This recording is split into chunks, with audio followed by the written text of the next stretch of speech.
Melihat negara dan kelolaan pemimpinnya itu mudah. Lihat indikasi dasar saja. Pertama adalah pendapatan per kapita penduduknya. Kemudian penyaluran dana pinjaman atau investasi. Naiknya harus di atas 15% dari tahun sebelumnya. Dan terakhir, pendapatan negara dari pajak berbanding dengan anggaran belanja atau keluaran biaya negara itu bagus dibandingkan tahun sebelumnya atau tidak. Itulah raport selama menjabat. Di sisi lain, melihat seorang pemimpin perilakunya juga gampang. Coba dengar apa yang dikatakannya dan bagaimana dia mengatakannya serta melihat apa perbuatannya. Sama nggak? Sebentar lagi kita akan mengkombinasikan dengan fakta dan angka gabungan dari raport pejabat dan perilakunya. Sungguh, melihat pejabat itu bukan berapa banyak award atau medali dari lembaga-lembaga lokal ataupun lembaga dunia yang diperolehnya. Itu semua bisa dibeli dan kebanyakan itu semua bayar. Sungguh, semua lembaga pemberi award adalah lembaga cari cuan. Ada harganya award-award tersebut. Kita kembali ke pelajaran dasar bernegara. Nah, ini yang saya paling senang menjelaskan karena tahu semua kandidat 2024 yang saat ini ada di etalase tidak ada yang terlalu paham akan hal ini. Kebanyakan mereka adalah hanya ingin populer dengan sebanyak-banyaknya nampang di media. Bernegara itu dalam bertindak ada dua aliran besar, yaitu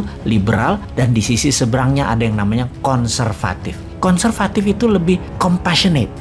Gak tak terjemahin ya. Sekali gitu loh. Biar pada nengok Wikipedia. Oke, kita lanjut. Sementara liberal lebih memilih safety atau security. Kaum konservatif biasanya sangat peduli dengan social safety net atau jaring pengaman sosial. Atau gini deh.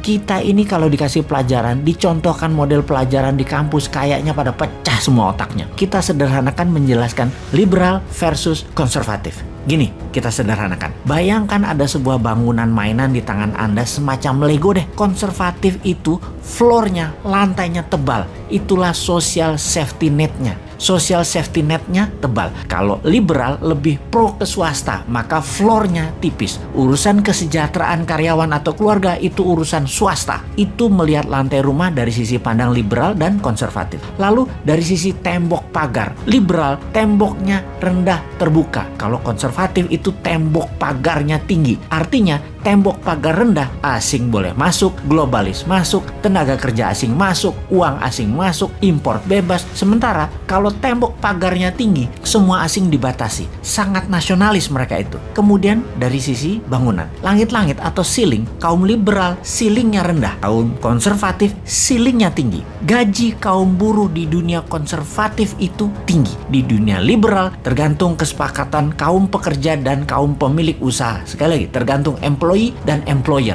Saat ini Indonesia ceilingnya tinggi diatur negara, tembok pagarnya rendah, lantainya tebal awalnya tapi sekarang mulai menipis. Tembok pagar sangat rendah karena asing masuk di semua lini, mulai dari orang asing, teknologi asing hingga hutang asing. Lantai menipis karena jaring pengaman sosial seperti biaya pendidikan, kesehatan yang ditanggung oleh negara sekarang mulai tipis duitnya. BPJS itu banyak buat rumah sakit merugi. Itu misalnya. Ketika Newman nanti mendapat mandat, maka ceilingnya akan adil. Swasta dan negara saling melengkapi, pastinya tinggi. Lantai rumah super tebal dengan pupuk gratis, bunga 0%, printing money untuk UKM, great supply terutama UKM yang ekspor. Tembok pagar tinggi sedikit, asing tidak masuk terutama yang akan mengambil sumber daya alam. Tenaga kerja asing hanya yang untuk transfer knowledge dan hal-hal yang asing hanya untuk hal yang produktif seperti ilmu pengetahuan asing yang tinggi itu boleh masuk. Namun tenaga buruh rendahan, hutang konsumtif pasti tidak boleh masuk. Tembok pagar